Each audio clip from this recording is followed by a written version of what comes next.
Hay muchas personas que están pasando por problemas importantes y son pocas las personas que disfrutan de una vida plena y una vida llena de paz. Por ejemplo, hay muchas personas que viven en un lugar de conflicto. Hay muchas personas que viven en una tierra, en un país que está lleno de guerra. Hay mucho disturbio en la calle. Uno no se siente seguro, uno no se siente a salvo. Uno no sabe qué es lo que va a pasar. Hay mucha violencia contra los pueblos indígenas. Hay terrorismo, hay pandillerismo. Y uno no sabe qué es lo que va a pasar. En cambio, hay otras personas que no viven y no experimentan estas cosas, pero cuando llegan a su casa tienen problemas con el vecino, tienen problemas a lo interno. En vez de ser un hogar tranquilo, en vez de ser un hogar que brinde esa paz y esa armonía, lo que hay es un campo de batalla a lo interno. ¿Se ha puesto a pensar eso? Y hoy día nosotros vamos a revisar qué nos dice la Escritura cuando enfrentamos esa clase de situaciones. La prédica del día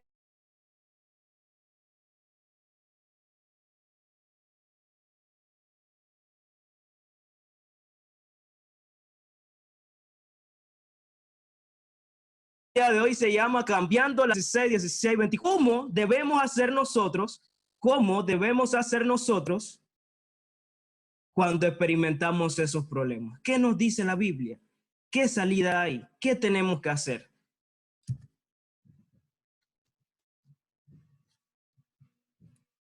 Y vamos a desarrollar estos 3 puntos. El primero, tribulación momentánea. Cuando leemos en Juan 16, 16 al 24, nos encontramos estos 3 puntos. Y esto es lo que vamos a desarrollar en esta mañana. Tribulación momentánea. Hay un gozo interno, un gozo eterno y una transición obligatoria.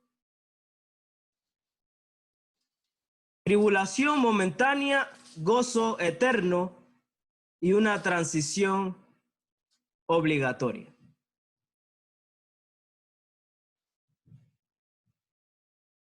Tribulación momentánea. ¿Qué es tribulación? Y uno se pregunta, ¿qué es tribulación? ¿Cómo es sentirse atribulado?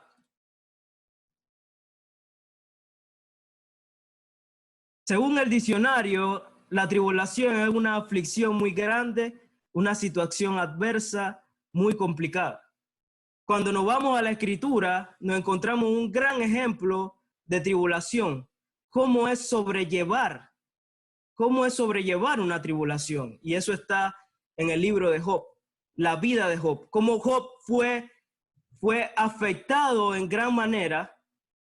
Cómo fue afectado en gran manera y cómo él supo sobrepasar cada una de esas circunstancias. Y fue tan grande la aflicción que Job pasó que usted se da cuenta en algunos versículos que dice, mis ojos se oscurecieron por el dolor y mis pensamientos todos son como la sombra. ¿Dónde pues estará ahora mi esperanza? ¿Dónde pues estará ahora mi esperanza? ¿Cómo nosotros entendemos qué es una tribulación? Una tribulación no es una preocupación simple, no es una preocupación sencilla, es algo muy grande, algo que usted no puede controlar. Y usted se acordará de la historia de Job, que cuando le llegaron los mensajes negativos de lo que le estaba pasando, narra la Escritura que dice que no había terminado de hablar el que le traía el mensaje cuando llegaba otro con otro mensaje peor que el que le habían mencionado. Esta es una gran tribulación de Job. Pero a nivel secular, ¿cómo nosotros podemos emplear o entender que es una tribulación grande? Es como si usted no viera una luz al final del túnel. Es como si usted no encontrara una salida. Es como si estuviéramos falta de esperanza. En cualquier circunstancia de la vida, el ser humano puede luchar. El ser humano puede emplear todos los mecanismos, todas sus fuerzas para trabajar, pero si usted no le da una esperanza, si el ser humano no encuentra una salida, ¿para qué luchar? ¿Para qué seguir adelante? ¿Y qué es lo que nos dice la palabra del Señor en esta mañana? Y nosotros vamos a empezar leyendo el versículo 16 de Juan 16, siendo nuestro texto base. Juan 16, capítulo 16, versículo 16. Para entender qué es una tribulación momentánea, ya aquí desarrollando el primer punto. Tribulación momentánea, dice el versículo 16, todavía un poco y no me veréis, y de nuevo un poco y me veréis, porque yo voy al Padre. Entendamos aquí que estas son las palabras de nuestro gran maestro, el Señor Jesucristo, hablando con los discípulos, con sus apóstoles, y le dice, todavía un poco y no me veréis, y de nuevo un poco y me veréis, porque yo voy al Padre. Fíjense, estamos hablando de la tribulación. ¿Cómo podemos nosotros ver la tribulación ahí? ¿Cómo nosotros podemos comparar con el ejemplo de Job? Una tribulación, una afectación tan grande que no podemos controlar. Y los apóstoles en ese momento, viendo el contexto del versículo, dicen historiadores que se encontraba a vísperas, algunas horas, de lo que iba a ser su arresto y su posterior muerte. Cristo Jesús hablando le decía a sus apóstoles, todavía un poco y no me veréis, y de nuevo un poco y me veréis, porque yo voy al Padre. Hablando con sus discípulos, entendiendo el contexto, dice, faltaban horas, y historiadores dicen que esto posiblemente se desarrolló un miércoles, ya entrando a jueves, a mediados del jueves. No se encuentra una cifra exacta, pero los historiadores dicen que fue ahí a esas horas, a horas de que se resultara el arresto del Señor.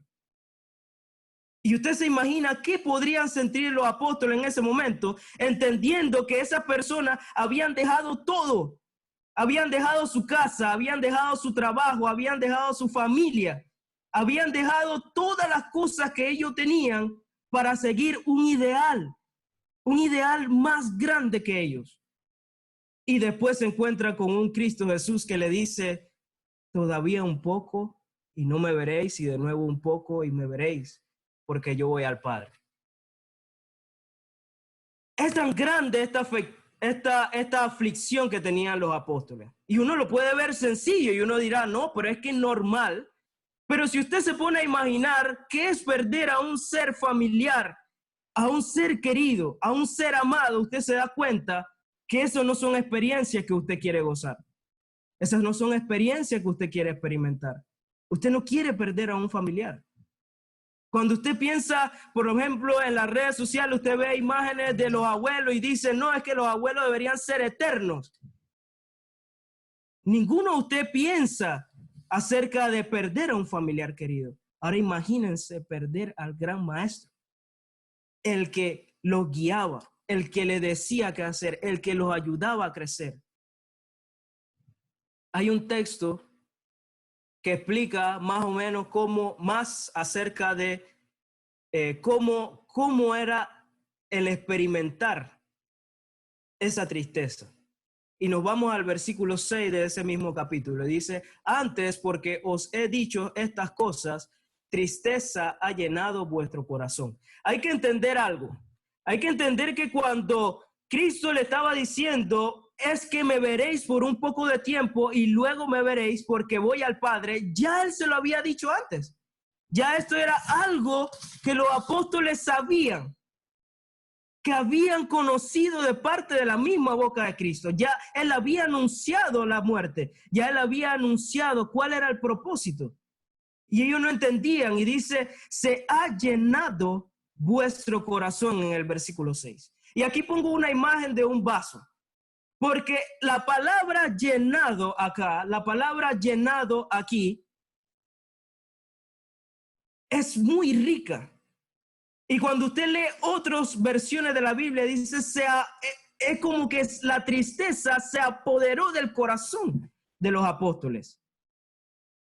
Había llenado el efecto de poder completar algo, sacando y expulsando todas las emociones que ellos tenían antes, todo lo que habían aprendido, todo lo que el Señor le habían dicho, esfuérzate y sé valiente, sigan adelante. Todo eso había sido acaparado por la tristeza. Era tan grande la aflicción de los apóstoles. Y uno se preguntará, ¿pero ellos lo entendían? Fíjese el versículo 5, 17 y 18. Y dice, pero ahora voy al que me envió y ninguno de vosotros me pregunta ¿a dónde vas? Versículo 17, entonces se dijeron algunos de estos discípulos unos a otros, ¿qué es esto que nos dices? Todavía un poco y no me veréis, y de nuevo un poco y me veréis. Y porque yo voy al Padre. Decían pues, ¿qué quiere decir con todavía un poco? No entendemos lo que habla. ¿Qué es lo que Jesús está diciendo? Pero y fíjense bien que ya esto se lo había dicho antes, pero los apóstoles no querían entender eso. Él se los decía.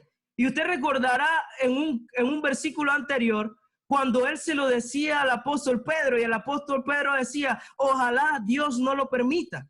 Y él le reprendió y le dijo, aléjate de mí, Satanás, porque él estaba explicando de que era un propósito que se cumpliere de esa manera. Que el Hijo de Dios fuera muerto, resucitado y volviera al Padre. Y ellos no lo querían entender. Ellos decían, tapaban sus oídos y decían, ¿qué es lo que Cristo Jesús está diciendo? Una información muy fuerte que a pesar que se lo repitiera varias veces, ellos decían, no queremos escuchar. Es más, no nos atrevemos a preguntarle. No queremos conocer que se va. No queremos saber que lo vamos a perder. No estamos listos para eso. Aflicción grande, una tribulación, perder al maestro. Y usted dirá, ¿y eso en qué nos ayuda? ¿En qué nos aporta hoy día? ¿Qué hay de bueno en esto? Que uno puede encontrar al experimentar una aflicción. Bueno, cuando leemos este fragmento de las Escrituras, nos damos cuenta de que Dios nos permite ver el mundo desde otra perspectiva. Dios nos ayuda a entender que la tribulación, esa aflicción, eso que le molesta, eso que le aqueja, eso que le ayuda a no poder vivir bien, es momentáneo. Y fíjese el versículo 21, dice, la mujer cuando da a luz tiene dolor porque ha llegado su hora, pero después que ha dado a luz un niño, ya no se acuerda de la angustia por el gozo de que haya nacido un hombre en el mundo. Fíjese bien, y un gran ejemplo que nos dice Cristo. Yo me voy, le decía a sus apóstoles, ustedes van a tener aflicción, se van a tener triste, su corazón va a ser llenado de tristeza, pero entiendan que esta aflicción que ustedes están teniendo es como cuando la mujer da a luz. La mujer solamente sufre, entiendo, que sufre cuando va a tener, y eso se ha visto y se ha documentado, de que cuando la mujer está en labor de parto, esto es un dolor tan grande que no pueden controlarlo. Pero cuando ese niño da a luz, ese niño nace, todo se vuelve alegría, todo se vuelve gozo. Entonces la aflicción es temporal. Esto es lo que nos enseña la palabra del Señor. ¿Qué más podemos saber nosotros acerca de esto? Y uno se preguntará, ¿por qué Dios permite entonces las aflicciones? ¿Por qué Dios permite que ocurran muchas cosas malas? ¿Porque es temporal? ¿Qué sentido tendría? ¿Qué sentido tendría que nosotros experimentemos dolor, quebranto, aflicción, calamidad por un poco de tiempo? Pero fíjese bien que esto es parte de lo que nos ha enseñado a través de la Escritura. Esto es parte de su propia naturaleza. Cuando Él creó al hombre, lo creó con libre albedrío. Entonces, muchas de las cosas que ocurren en el mundo que son malas son por consecuencia del hombre. Si no ocurrieran, es porque controlaría a todos los hombres y lo tendría como un robot haciendo lo que él quisiera. Y eso iba en contra de su propia naturaleza, de brindarle libre albedrío al hombre. Pero ¿por qué pasa esto? ¿Por qué Dios lo permite? Uno, para que seamos agradecidos. Dios permite que nosotros tengamos aflicción en nuestra vida para que seamos agradecidos, para que crezcamos y para que aumente nuestra fe. Para que seamos agradecidos, ¿cómo así? En lo espiritual y en lo secular, Dios nos permite el estar agradecido de la siguiente manera. Nos ayuda a valorar lo que usted tiene, a pesar de todas las circunstancias que usted puede decir que tiene mala en su vida. El Señor le ayuda a valorar y a ser agradecido con las cosas que tiene. En este momento que estamos en un momento difícil de aflicción, donde posiblemente usted dice, no, es que está mal porque el coronavirus se está expandiendo, no hay cura. Fíjese bien, no vemos una luz al final del túnel, no vemos esperanza, una esperanza cercana de que esto se acabe. Nos encontramos así, con un corazón lleno de tristeza, preocupado. Hay personas que se están muriendo. Tenemos familiares que están en riesgo, en peligro. Pero cuando tenemos esta aflicción, entendiendo la Escritura, nos ayuda a ser más agradecidos. Nos ayuda a entender que las cosas que usted experimenta ya no es parte, no es algo que forma parte de la naturaleza. Por decir, cuando usted sale y usted ve afuera, al horizonte, usted ve la hierba verde, los pajaritos cantando, usted no da gracias a Dios por eso, porque ya usted siente que eso está ahí. Eso es parte de la naturaleza. Pero usted tiene grandes beneficios. Cantábamos hace un momento, bendiciones, ¿cuántas tienes ya? Tienes demasiadas bendiciones, pero nuestra preocupación, nuestra aflicción ha sobrepasado nuestra capacidad de pensar y de razonar. Y obviamos esas cosas que son importantes. Quizá usted tiene beneficio de tener una familia, pero ya usted lo ve como normal. Tengo una familia ya. Todavía tiene sus padres, tiene un trabajo, tiene casa, tiene un sustento, tiene alimento. Quizás hay excepciones y usted dirá, no, pero es que no tengo nada, ya yo no tengo nada, yo estoy solo. Mi familia no me quiere, no tengo trabajo, no tengo nada, he perdido todo. Pero tienes vida, pero tienes salud.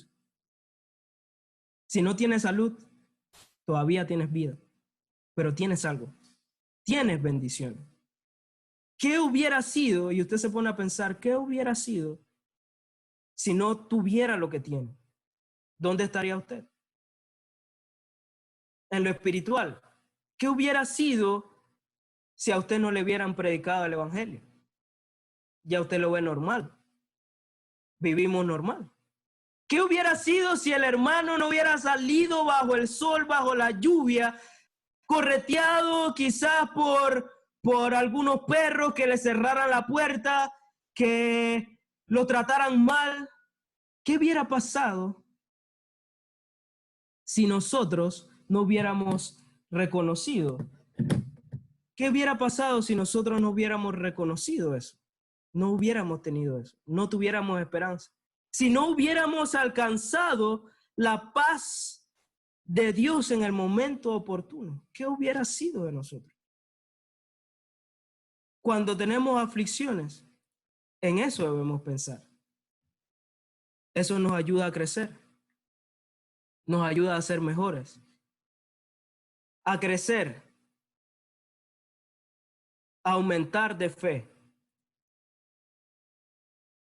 Algo particular que me da mucha risa, que era cuando empezaba mis pininos en el cristianismo, aumentando la fe, en el último punto acá. En los cultos semanales, nosotros tenemos cultos de cantos y oraciones. Y es normal que usted se encuentre a un hermano que ore para que le aumente la fe. Y cuando yo estudiaba acerca de eso, yo decía, ¿qué el hermano está pidiendo? Que no pida eso. Porque sabemos a través de la escritura lo que implica el que se le aumente la fe. Pero fíjese bien que esto fue por mi falta de madurez en el cristianismo. Todavía no había comprendido por qué era importante que nosotros aprendiéramos la fe. Dice Santiago 1, 2, 4, hermanos míos, tened por sumo gozo cuando halléis en diversas pruebas, sabiendo que la prueba de vuestra fe produce paciencia. Mas tenga la paciencia su obra completa para que seáis perfectos, cabales, sin que os falte alguna cosa.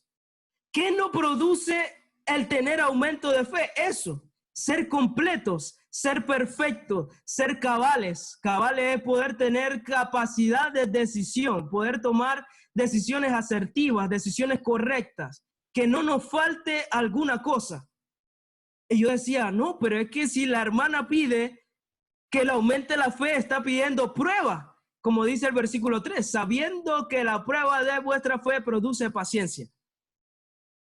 Pero cuando entendemos qué es el estar inmerso dentro de una aflicción, qué es el que nuestra fe sea probada, es porque es para nuestro beneficio.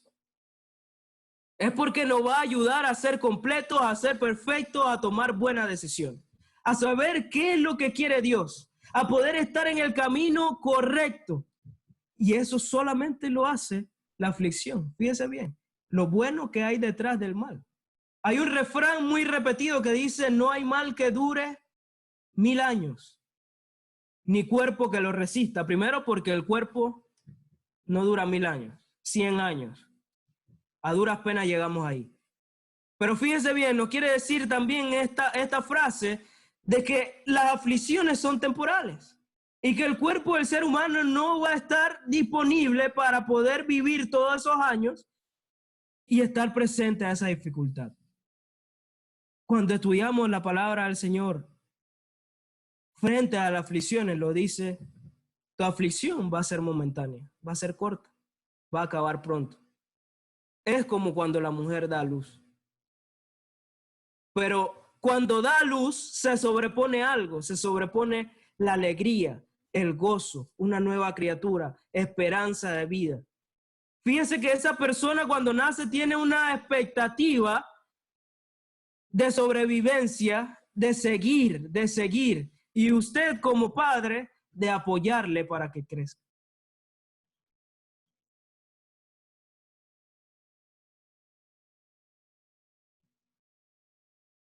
Nuestra vida estará inmersa de aflicción, estará inmersa de un sube y baja, de alegría, de gozo, de tristeza, de celebración, de llanto. Eso es normal y es natural en el ser humano. Pero ¿qué no podemos pasar por alto? Viendo ya el contexto de este versículo, que a pesar de que ellos tenían una aflicción y él le decía que esa aflicción era temporal, no podemos pasar por alto la naturaleza de Dios. Un Dios compasivo, amoroso, misericordioso que conoce nuestras debilidades. Fíjese bien, la labor de Dios en esto no es una labor por obligación, no es un trabajo. Cuando usted ve que Jesús estaba preocupado por darle una salida a sus aflicciones, no le dijo, no, es que ustedes van a saber, usted tiene mucha experiencia conmigo y ustedes van a saber qué hacer. No, él le dice, esa tribulación temporal se va a acabar, pero yo le voy a dar algo especial, algo superior. Ustedes no van a estar solos. Eso no es un trabajo, es la pasión de Dios. Nos entiende, es compasivo, conoce nuestras debilidades. Y hay un texto cuando vemos, dice, Él sabe y conoce nuestras debilidades y entiende que somos polvo. Entiende que no tenemos la capacidad necesaria para salir de muchos problemas. Y para eso Él está ahí, preocupado, para darnos la salida adecuada, para darnos la esperanza al final de ese túnel. No podemos pasar por alto esto, porque aquí en este versículo, en el capítulo 16, nos brinda esta salida. Y a los apóstoles se la da. ¿Cómo era la salida?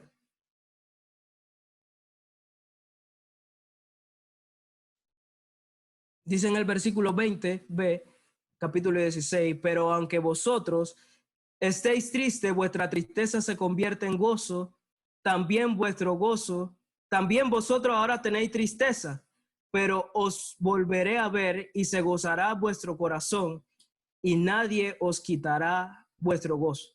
Si leemos la perspectiva del apóstol Pablo, fíjese bien en Santiago 4:17 que estoy mostrando acá, dice, porque esta leve tribulación momentánea produce en nosotros un gozo más excelente y eterno peso de gloria.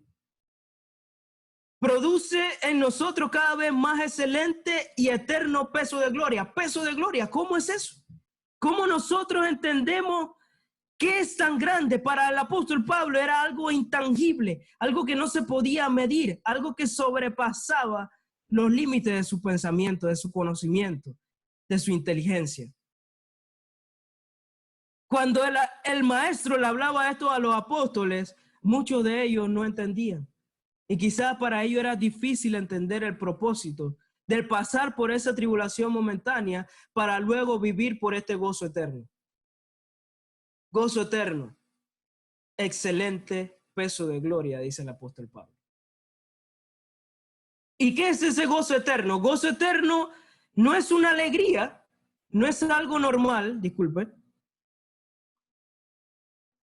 Alegría no es un gozo normal, no es algo temporal, es una virtud.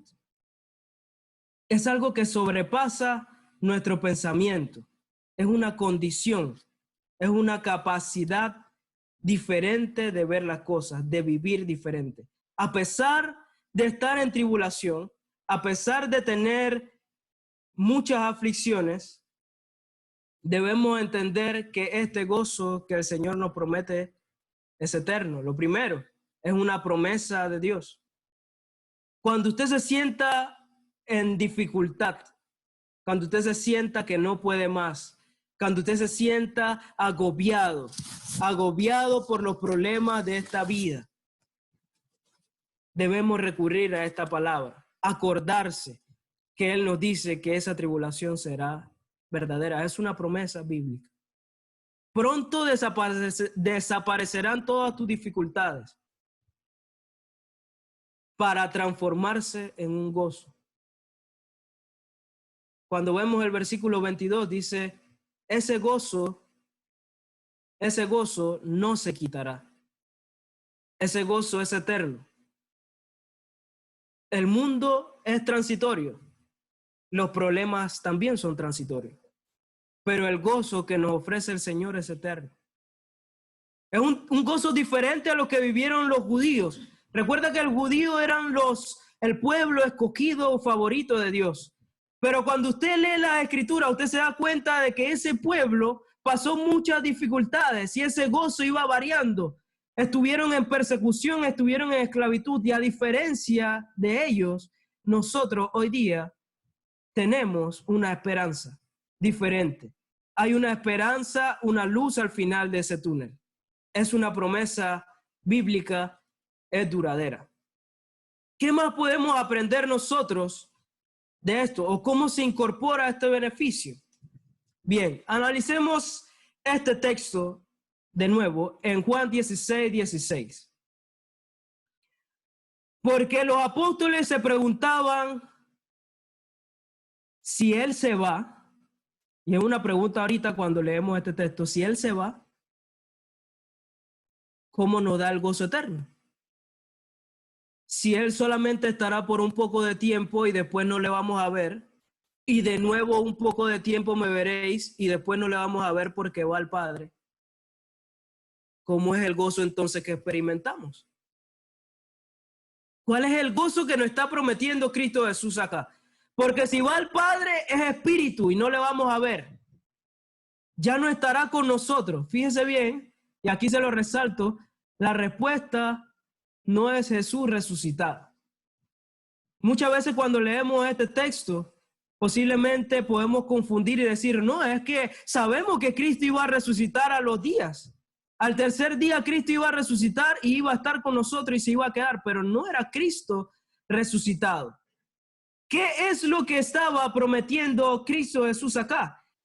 Juan 14, 20, 23, 25 y 26 nos ayuda a entender cómo se incorpora este beneficio. Dice, y en aquel día vosotros conoceréis que yo estoy en mi Padre y vosotros en mí y yo en vosotros. Respondiendo Jesús y le dijo, el que me ama, verso 23, el que me ama, mi palabra guardará y mi Padre le amará y vendremos a él y haremos morada con él. Os he dicho estas cosas estando con vosotros, mas el Consolador, el Espíritu Santo, a quien el Padre enviará en mi nombre, él os enseñará todas las cosas, y os recordará todo lo que os he dicho. El beneficio de un gozo eterno ahora radica en una figura nueva, el Espíritu Santo, ese consolador, confortador, ese que nos va a tomar de la mano, es el que nos va a ayudar a caminar, es el que nos va a empujar a crecer, es el que nos va a indicar, como nos dice el texto, todas las cosas que debemos saber para alcanzar esa esperanza. Ese es el gozo eterno que prometió. Los apóstoles en ese momento no entendían, pero él les decía, es necesario que yo me vaya, porque si no me voy, no vendrá. Si yo me voy, vendrá el que le va a ayudar. Y fíjese bien el versículo 23, dice, vendremos a él y haremos morada con él. Cristo Jesús, a través del Espíritu Santo, mora en cada uno de nosotros. Y ese era el gozo eterno. A pesar de que él ya no iba a estar físicamente con nosotros, a pesar que no iba a estar físicamente con los apóstoles, no lo dejó desamparado, no lo dejó huérfano. Le dio el que le iba a consolar, el que le iba a enjugar todas sus tristezas, el que le iba a ayudar a sobrepasar todas las dificultades. ¿Cómo? Dice, porque él no hablará otra cosa, no dice otro texto, sino que hablará las palabras que yo le he enseñado, que son palabras de mi Padre. Nos va a guiar a través de la enseñanza de Dios. Él le va a tomar de la mano y le va a decir, no, no es por acá, es por aquí. Por aquí es donde tú debes seguir para poder sobrepasar tu tribulación. Por aquí es donde debes pasar para poder despejar toda duda, toda calamidad, toda preocupación, todo eso que te afecta y poder ser más agradecido, poder tener ese gozo eterno. Ese es el objetivo. Todo el cristiano debe entender esto. Todo el cristiano debe saber que a pesar de que tengamos problemas, tenemos algo más grande, algo que no podemos medir y algo que es eterno y duradero. Es prometido por el Dios Todopoderoso, Señor que es inmutable de todas las cosas. ¿Qué debemos entender nosotros cuando ya sabemos de que hay una aflicción transitoria, pero eso se va a acabar y se va a sobreponer sobre un gozo eterno? Debemos entender que hay una transición que es obligatoria. Algo que es necesario, que es requerido que se cumpla. Fíjese bien.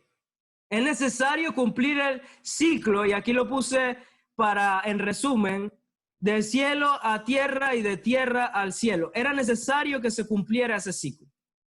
Era necesario que pasara eso. Y los apóstoles en ese momento no entendían, pero ellos sabían, estaban claros de que ellos habían dejado todo por alcanzar o por pelear y luchar por algo que era mayor a ellos. Y él le dice, es necesario que eso se cumpla. Y usted recordará ya en Filipenses 2, cuando el apóstol Pablo dice que Cristo Jesús no escatimó a ser igual a Dios y se hizo igual al hombre para venir a este mundo a ser humillado, y después el Señor, por ese gran sacrificio, dice, Dios lo exaltó y lo puso a lo sumo. Y no hay nombre como ese nombre, como de Cristo Jesús. No hay otro personaje en el mundo que haya hecho eso, que haya puesto su vida por salvar a la humanidad. Y habrán personas que dirán, no, pero es que allá afuera hay enfermeros, hay policías que están trabajando y exponiendo su vida por otro, pero no como lo hizo Cristo Jesús. Fíjense que Cristo Jesús le estaba hablando de una promesa que era más grande que ellos, algo que ellos no podían alcanzar, algo que cuando su vida pasara, todavía ellos iban a seguir viviendo. El Señor sabía que no era posible implantar esta idea del nuevo reino, de decirle a los judíos de que era importante que ellos se arrepintieran de una vez y por todas de sus pecados, si no era a través del sacrificio. Usted recordará que los judíos sacrificaban animales para expiar sus pecados y eso lo hacían de manera regular y repetitiva. Y eso podía causar en esa población de que ya llega un momento donde están, digamos, ya no le causa como temor, ya es algo que forma parte de su cuerpo. Están dosificados a eso, por decirle algún ejemplo, para explicarme mejor. Hemos visto en las noticias repetitivas de muerto, toda la noche usted se levanta y hay un muerto, hay una preocupación, hay un robo, y ya eso parece ser parte de la persona, de nosotros, lo que vivimos. Ya eso no le causa algo en su corazón. Ya ha sido dosificado por esa cantidad de información negativa. Que cuando usted escucha esa noticia, su corazón ya le da igual. Usted no sabe, para usted ya es igual el que si alguien se murió o no. Y a veces uno piensa, no, es que seguro estaba haciendo lo que no le veía bien hecho. Así mismo podía pasar con los judíos. Tanto el repetir y no encontrar una salida definitiva a sus problemas, ellos pecaban y ellos decían, no, yo puedo pecar porque después voy a expiar mi pecado a través del sacrificio. Pero el Señor quería demostrar algo. Quería dar una solución definitiva a su problema. Y habían dos motivos aquí. Juan 16:7, el versículo 7 y el versículo 3. Primero, para que viniera el Consolador. Ya hemos hablado de que este Consolador es el que le va a ayudar a ellos a saber lo que necesitan, a entender cuáles son los pasos que deben seguir a través de la Escritura, de la palabra del Señor. Y lo otro, a saber que sin Él no tendríamos guía, no tendríamos esperanza, no sabíamos qué hacer. Simplemente no valía la pena seguir viviendo. ¿Para qué? ¿Para qué si no había una transición? Era necesario. Así lo transmite la Escritura. Era necesario.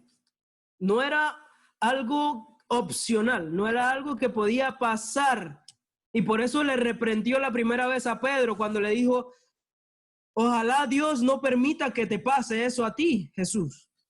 Y por eso le dice, apártate de mí, Satanás, porque es necesario, es requerido que ocurra para que haya salvación definitiva de los seres humanos. Si eso no ocurre, no hay salvación. Si eso no ocurre, no es necesario que usted y yo estemos aquí porque no hay nada más allá. No hay una esperanza después. Pero nos dejó eso, nos dejó el Consolador y nos dejó una esperanza. Algo importante que quiero resaltar en esta mañana. Aflicción temporal, pero hay un gozo que sobrepasa todo y es eterno. Pero ¿para quién es este gozo eterno? Porque lo que yo quiero en esta mañana, o lo que se trata en el desarrollar este texto bíblico, es encontrar confort a nuestra alma. Que nosotros podamos entender qué es lo necesario que tenemos que hacer. Y dice, este beneficio o este gozo eterno es para los creyentes. Y hay mucha evidencia bíblica de esto. Primero, Cuando vemos a quién estaba hablando el gran maestro Jesús, estaba hablando con los apóstoles. Era una persona que ya eran fieles, habían dejado su antigua manera de vivir, habían dejado todo para seguir una nueva forma de vida. Este gozo eterno aplicaba para ellos. No era para el mundo, dice Juan 14:20. Si leemos Juan 14:20, dice, no era para el mundo. ¿Qué nos dice Juan 14:20? Lo voy a leer textualmente. ¿Me permiten acá? Y dice Juan 14:20, en aquel día vosotros conoceréis que yo estoy en mi Padre y vosotros en mí y yo en vosotros. El que tiene mi mandamiento y los guarda, ese es el que me ama, y el que me ama será amado por mi Padre, y yo le amaré y me manifestaré a él. Y dice el versículo 19, todavía un poco, repite, todavía un poco, y el mundo no me verá más. Pero vosotros me veréis. ¿Quiénes? Porque yo vivo. ¿Quiénes? Vosotros también viviréis. ¿Quiénes? Dice el texto aquí, los que conocen y guardan mis mandamientos. Para esos está reservado el gozo eterno. Para aquellos que guardan, que son fieles, que son creyentes al Señor. Para los fieles. Aquí le dejo un texto para que lo lea en casa, Salmo 103. Y hay mucho aquí que usted podrá entender también por qué es reservado para esas personas. Porque esas personas han entendido de que ya no puedo seguir viviendo como vivía. Porque como vivo, estoy viviendo, no hay nada bueno. Y voy a leer algunos textos de Salmo 103, empezando por el versículo 3. Dice, y él es quien perdona todas sus iniquidades, el que sana todas tus dolencias, el que sana todas tus dolencias. Versículo 4, el que rescata del hoyo de tu vida, el que te corona de favores y misericordia. Misericordioso e inclemente es Jehová, lento para la ira, grande en misericordia, no contenderá para siempre, ni guardará para siempre el enojo. No ha hecho con nosotros conforme a nuestras iniquidades. Ese es el versículo 10. Cuando seguimos leyendo, dice, mas la misericordia de Jehová es desde la eternidad hasta la eternidad sobre los que le temen, y su justicia sobre los hijos de los hijos, sobre los que guardan su pacto y los que se acuerdan de sus mandamientos para ponerlos en obra. Fíjense bien, para que lo que le temen. ¿Por qué? Porque ellos han entendido de que han sido rescatados de una condición deplorable, donde no tenían esperanza de vida, donde no tenían salida, donde no había una luz al final de ese túnel. Y dice aquí el Salmo, dice, el que sana tu dolencia y el que te rescata del hoyo de tu vida, de lo más profundo y oscuro donde tu vida se puede encontrar, dice, a ese se le da el gozo eterno, porque tu misericordia es desde la eternidad hasta la eternidad. No es algo temporal, no es algo que varía, es para aquellos que guardan sus mandamientos. Evidencia bíblica hay aquí en cantidad para demostrar de que eso fue lo que habló nuestro Padre Celestial. Tendréis aflicciones, pero son temporales. Pero es necesario que haya una transición obligatoria. Es necesario que yo muera para que llegue el Consolador, y ese Consolador solo va a poder morar sobre los que guardan sus mandamientos. Ese es el mensaje general de este sermón. Lo que está viviendo hoy día, preocupación, calamidad, todo eso va a pasar, pero se va a sobreponer un gozo eterno. Y ahora usted podrá pensar, amigo que me escucha, visita, usted dirá, pero ¿qué debo hacer yo si no cumplo esa condición? Yo también quiero experimentar ese gozo eterno. Bueno, sencillo. Y aquí lo voy a resumir en 2 textos. Fíjese bien, es necesario que haya un cambio. Es necesario dejar atrás el viejo hombre, así como lo hicieron los apóstoles, dejaron todo, dejaron sus redes, dejaron lo que habían aprendido, lo que habían estudiado, lo que le había enseñado la vida, lo que le había enseñado sus padres, para seguir un camino importante, algo que sobrepasaría todo. Es necesario dejar atrás el viejo hombre y ser una nueva criatura. Es necesario, dice el texto aquí en Juan 14:15, si me amáis, guardad mis mandamientos. Santiago 4:8 dice, acercaos a Dios. Fíjense que es sencillo. ¿Qué tengo que hacer si todavía no cumplo esta condición de ser creyente para que se aplique el gozo a mi vida? Dice, acercaos a Dios y Él se acercará a vosotros. Santiago 4:8. Acercaos a Dios y Él se acercará a vosotros. Pecadores, limpiad las manos y vosotros los de doble ánimo, purificad vuestros corazones. No hay otra salida. Este es el camino que dejó el Señor. Acercaos a Dios, limpiad vuestros pecados y purificad vuestros corazones. ¿Cómo lo hago? Fíjense bien, y quisiera traer, ya usted está familiarizado con esta imagen. Lo presentó nuestro hermano el domingo pasado, en el sermón de ser más noble que lo de Tesalónica, más noble que lo de Berea. Fíjense bien, amigo, visita que nos acompaña. Para poder el acercarse a Dios hay que cumplir un requisito. El proceso de la salvación es algo que requiere de algunos procedimientos y ya Dios hizo su parte. Fíjese, Dios envió a su Hijo, derramó su sangre y el Espíritu fue revelado a través de la palabra del Señor. Ahora, ¿qué nos queda a nosotros? ¿O dónde usted se encuentra? Fíjese bien, ¿dónde usted está? Aquí le puse una flecha en rojo. Usted está aquí. ¿Dónde?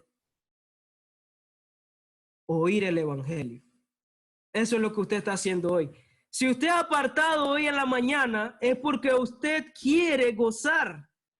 Usted quiere alcanzar ese gozo eterno. Usted quiere entender, despertarse, saber todas las mañanas que a pesar de que usted tenga problemas, usted está luchando por algo más allá de lo que usted pueda imaginar. Un gozo eterno que es una promesa bíblica. Eso por lo que usted está luchando. Y por eso usted está aquí en oír el Evangelio. Le falta algunos pasos, le falta creer en esa palabra. Cuando usted cree, guarda los mandamientos, los cumple. Arrepentirse. Ahí lo veíamos en Santiago 4:8. El limpiar el pecado, el purificar su corazón, ese arrepentirse, decirse, no, ya yo no quiero vivir como antes, ahora yo quiero vivir la vida que el Señor me quiere dar. Eso es lo que yo quiero experimentar para poder llegar a ser salvo, para poder gozar de una salvación eterna. Tenemos una razón para vivir. Hay una razón para vivir. Fíjense que cuando hablamos del ser agradecido, decíamos, podemos tener todo, pero tenemos vida.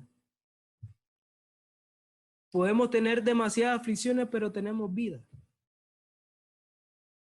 Y esto es algo que siempre se repite en los sermones. Es necesario de que ocurra esto. Es necesario tener una razón para vivir. Tenemos vida y le decíamos a los hermanos, si hay vida, hay esperanza. Es lo mismo que le transmitimos a usted. Si hay vida, hay esperanza. Hay esperanza de ponerse en paz con el Señor. Hay la esperanza de poder cambiar su vida, de poder tener algo más allá. Nadie quiere pasar problemas, nadie quiere pasar aflicciones. Usted quisiera tener una vida llena de color de rosa, pero entonces eso no se llamaría vida. No seríamos humanos. Eso es lo normal. Es normal que usted tenga altos y bajos. Es normal de que usted tenga problemas.